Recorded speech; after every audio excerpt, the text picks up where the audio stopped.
आज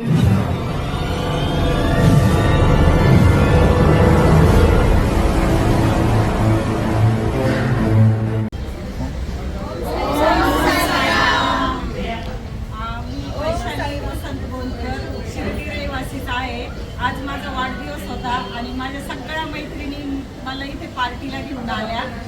सुंदर हॉटेल आहे केबीज ग्रँड आणि आम्ही गेल्या 3 तासापासून इथं आलोय, पण कळालंच नाही वेळ कधी गेला। आता असं वाटतं आत्ताच आलोय।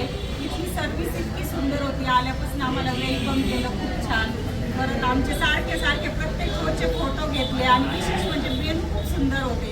आम्ही काळी शेवभाजी खाल्ली, मिक्स व्हेज खाल्ली, खूप सुंदर बाजरीची भाकरी, ज्वारीची भाकरी, रोटी एकच नंबर होती आणि मेन म्हणजे दाल खिचडी पण खूप सुंदर होती आणि खूप छान। प्रत्येक जण आम्हाला वाढत होतं ना, तर इतकं छान त्यांच्या चेहऱ्यावर पण इतका उत्साह होता आणि आमचा फोटो प्रत्येक आनंदाने घेत होता। प्रत्येक जण आमचे फोटो घेत होते, खूप छान वाटलं आणि आम्हाला म्हणजे शिर्डीत मला तरी वाटतं की असं ठिकाणी एकमेव आहे आणि इथून पुढे आम्ही वारंवार प्रत्येकीच्या बर्थडे पार्टीला किंवा कुठलं काही असलं तर आम्ही नक्कीच केबीज ग्रँडला येऊ। थँक्यू।